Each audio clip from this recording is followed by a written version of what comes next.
You think charging less is a smart move that is going to bring in more clients for you and your business? Maybe, but here's one thing it won't do.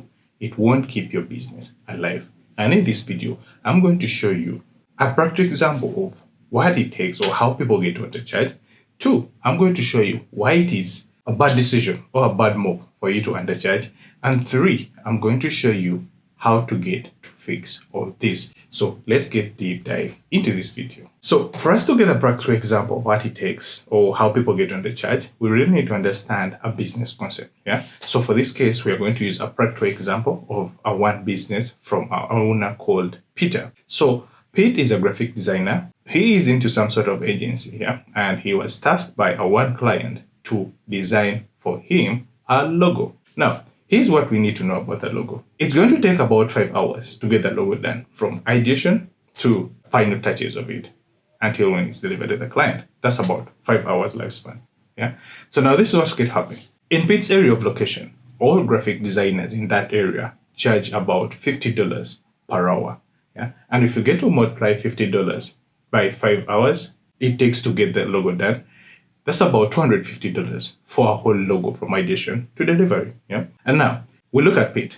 So he thinks he's a technical genius, and now he chooses to charge $50 for a whole logo. Why? Remember, he thought charging less is going to bring in more clients. Yeah. So it's okay for now. And now that if we do the math, it equates to about $10 per hour. Yeah. So to Pete, that's okay, because more clients will get to come in. They'll look at him as someone who is cheaper. Yeah. And then business will tend to move on. But here's one thing that Pete is forgetting, and probably you too, you might be doing the same thing, you're undercharging. You also need to put these in mind. 1, you need to subtract costs. What costs am I talking about? 1, if you're into designing, there are costs of software subscription packages. Yeah, maybe you're using Adobe, maybe you're using Premiere Pro, maybe you're using DaVinci, maybe you're using Canva. So we subtract that. 2, we need to subtract internet and electricity bills. Yeah? Because machines, computers, everything get to run on internet and subscription. He need to consider that small amount of value or time value for getting to engage with clients by email, revising the designs with clients, and then as well as chasing payments. Because it is not, most of if you're struggling, it is not going to be an easy thing for you to say, okay, here's my payment route, gets things work out. Yeah. You're going to have to chase the payments. Yeah. So time spent emailing, time spent revisiting the emails and graphic designs, chasing the payments. He has also to incur maintenance costs, because a laptop, let's all agree, it's a machine, and with all machines they get to depreciate. So you have to incur or save aside the costs of maintenance. And then lastly, but not least, is the taxes. Yeah? He's running some sort of business agency. And with all business agencies or with all businesses at large, they have to pay taxes in one way or the other. And then lastly, he has to do marketing. He has to invest in learning new skills so that he's always onto the trends of what is new and what is not. If we get down to the math, total up all the costs that we are subtracting from the $10 per hour, we are going to come down to the reality where Pete's real earnings per hour is 5 or even less, maybe a 3 or a 2. So if you're running some sort of business, this is not reasonable at all. This is not sustainable. In fact, if there's one term that can define Pete's business, that is survival mode. Pete is running a business on survival mode. So there are probably a few reasons that I want us to look at as to why it is wrong to undercharge your prices. 1, when you get to undercharge your prices, you attract low trust and high drama clients. I want us to be practical and reasonable. You know that saying where they say all cheap clients are pains in the butt? Sorry for the bad language. But yeah, that is it. Clients that are paying less, they are always disturbing. They think they know more. Yeah. They're the types of clients that come to you and say, yeah, we need to revisit this. The colors are not right. Maybe the alignment is not right. Maybe could you be a little bit creative? Like they come up with all sorts of excuses so that they get to max the value out of what they have paid for. For those of you who know, just let me know in the comments. What's the worst moment you've ever faced with a low-paying client? Yeah? What kind of trauma have you ever come across? 2, your work looks cheap, even if it's great. Now, this is so important. I want us to imagine you go on a dinner date with 5 of your friends. Yeah? You're all doing graphic design. Most of them, when they stand up to introduce themselves, or when they tend to introduce themselves and exchange handshakes, they'll be like, yo, I'm Alan. I'm a graphic designer, which I believe all of us are. And to me, my hourly rate is $250 per hour. And then you are one paid gets to stand up or exchange a handshake and be like, I'm paid and I charge $10 or even less than $10 per hour. Guess what? However great your work turns out to be, you'll always be the cheapest in the room. So your work is going to look cheap, regardless of whether it is great, regardless of whether you're a Da Vinci in you. Trust me, don't undercharge. The third thing you need to understand is that you're going to burn out fast. If not, you're going to hate that kind of business. So this is what's going to happen. Remember, you're always running your business in survival mode.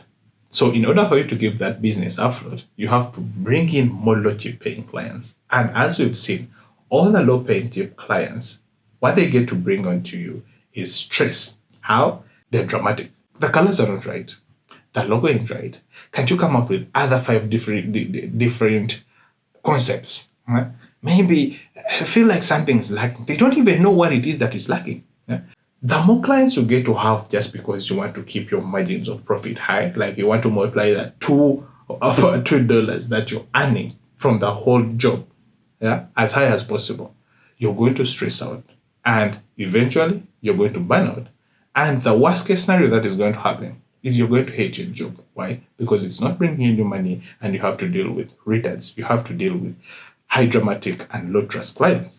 Then the other thing is that you can't grow or reinvest. Yeah? So with all businesses, the more profit you get to make is the more you get to save. And with more savings, it means you have extra money, you have extra bucks that you're going to save and reinvest either into your own development or your own business growth. Yeah. But if you work out in survival mode and you're earning less or you have less margin for you to save, how are you even going to grow in your business? Yeah? I mean, this is so practical. With low paying clients, you have low money to earn, you have low money to save, and at the end of the day, you ain't going to reinvest either in your own self-development or growth or your business.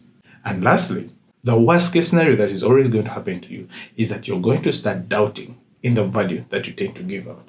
Because again, back to the low paying clients, because they have low trust in you, they won't even recommend you. And if you've been watching my videos for long enough, you always know what value is. Value is a transformation. Yeah. And just because you're burnt out, you're fed up of all these low trust and dramatic clients, you aren't even going to find that time to ask for reviews because you'll have piles and piles of pending jobs that you have to do. Sometimes you're not even going to live up to the jobs that you put in the pipeline for you. And what's going to happen? People are going to start complaining. If you own Fiverr, you're going to get 0 reviews of your work. And guess what? You will start doubting whether what you're giving, the service you're giving, the product you're giving is even valuable to any one client. Yeah? So for those are the reasons I can come up right now with that justify why undercharging your things, your business, your prices is a wrong move. So if you think that you're undercharging, we can get to fix that in a minute. Just check out the link in the description. Back to the video.